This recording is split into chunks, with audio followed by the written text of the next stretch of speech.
So yan mga master, pinaandar natin ang compressor. Yan o, yung wirings na compressor, pinaandar natin ito. Umandar din itong fan. Try lang natin yan o, umandar. Yung compressor umaandar, hindi siya namamatay.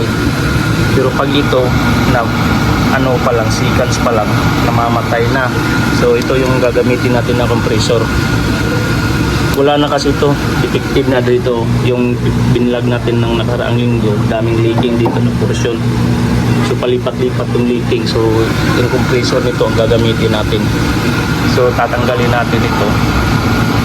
Ang hirap pa naman baklasin, daming mga ano niya, no, cover. Pero okay lang yan, part sa trabaho yan. Umandar yung compressor. So update ko na lang kayo mamaya.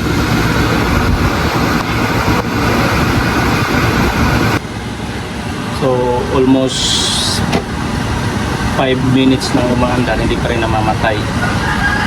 So yan ang gagamitin natin. Ito wala na, sira na to. So papandarin natin ito, nagamit dito natin lalagay. Mamaya titingnan nyo yung design ng compressor, pareho lang sila kahaba, pero medyo bago-bago pa ito, sira na. So yan, ginamitan natin dito natin pinadaan sa board. So okay naman yung compressor, umaandar. So update ko na lang kayo. Tutulungan ko lang muna si Ray Ray kasi ang hirap baklasin ito.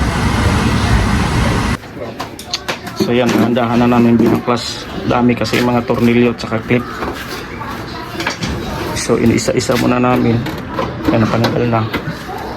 Diyan, madali lang naman yan. So ito lang, medyo mahirap kaya matagalan kami nito. Ito lang muna unahin namin.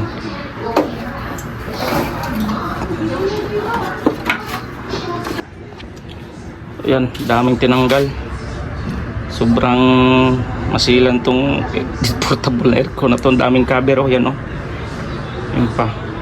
So dahan-dahan namin tinanggal hanggang maiwan lang to. Kasi hindi namin mahinang na mabuti at saka hindi namin malagay yung itong compressor dito ng plasta kasi masasabit dito sa flooring. Kailangan namin tanggalin dito. Then papalit natin to. So update ko na lang kayo, ha. Sobrang masilan kasi, daming tatanggalin. So yan, natanggal na namin lahat. Tingnan nyo kung anong ginawa. Tinalian namin para hindi magka-problema dito sa kapillary. So yan, kailangan na muna natin i-recover ang refrigerant nito kasi mayroon pa siyang refrigerant o freon.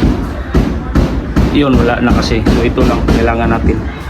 So wala kasing taga-hawak, walang video. So kaya ginadahan na lang namin itong ginagawa. Retry. Right.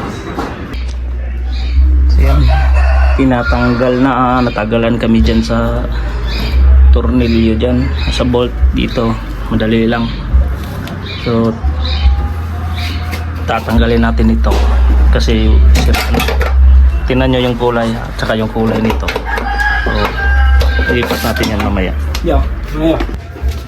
So yan, natanggal na yung compressor dyan. Ilipat natin yan dito.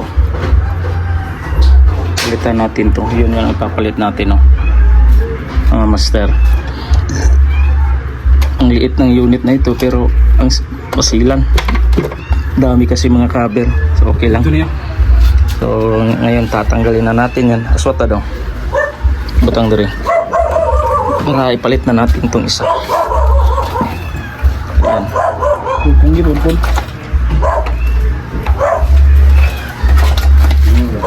Op.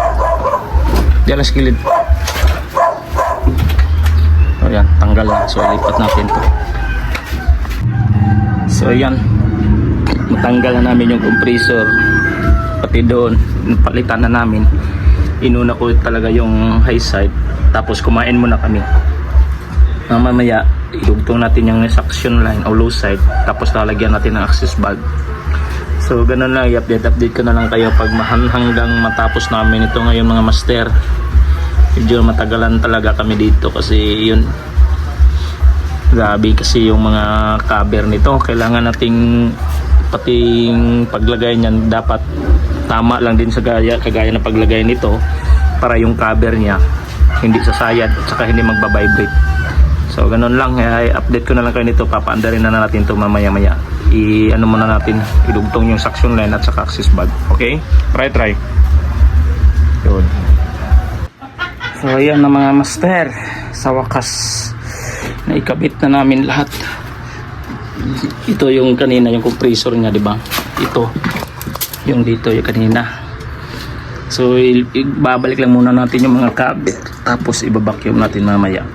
Okay? Alright. So yan, ay sa wakas naikabit na rin namin.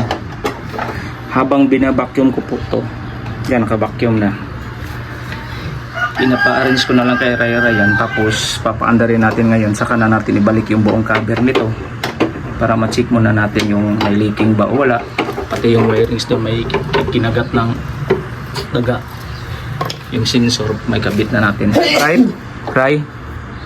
So abang-abang na lang, papaandarin natin to ngayon. So yan ang mga master,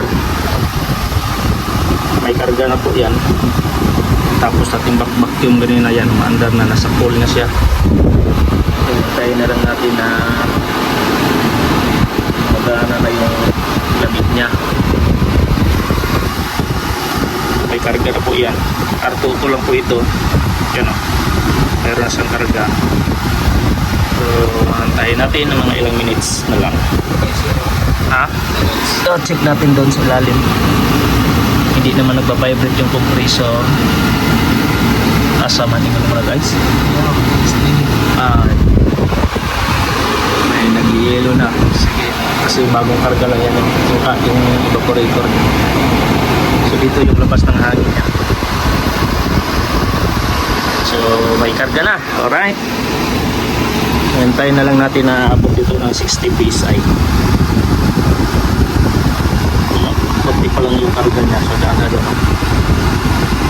So dagdagan natin ulit. So nandun na yung evaporator.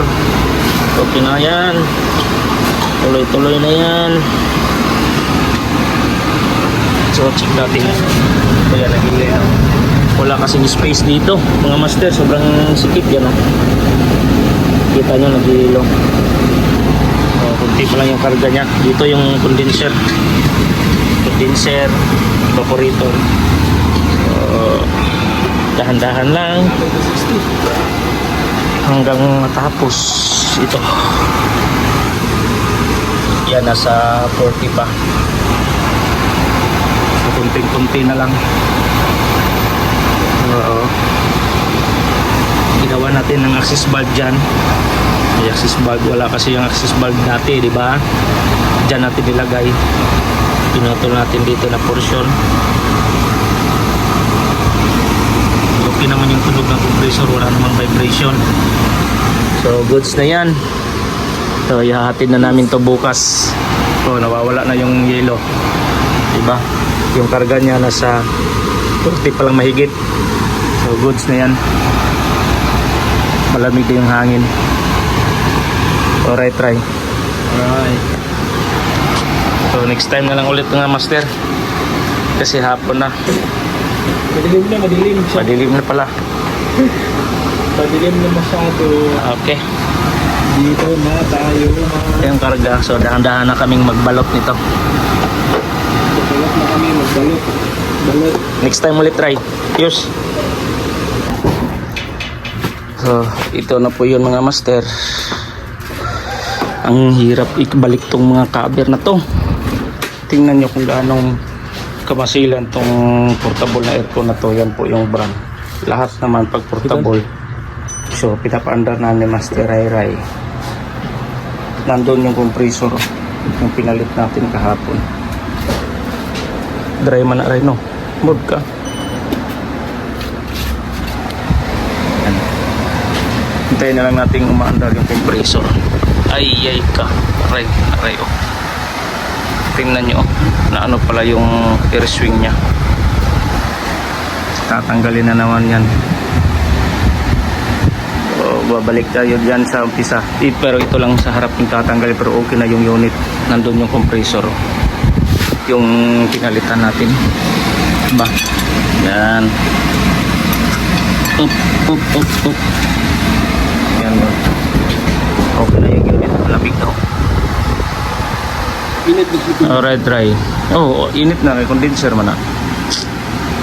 So, update ko na lang kayo mamaya. Babalik natin doon sa pinaglagyan nito sa isang sitio. Yan. So, yan lang tatanggalin namin. Next time ulit. Ayos.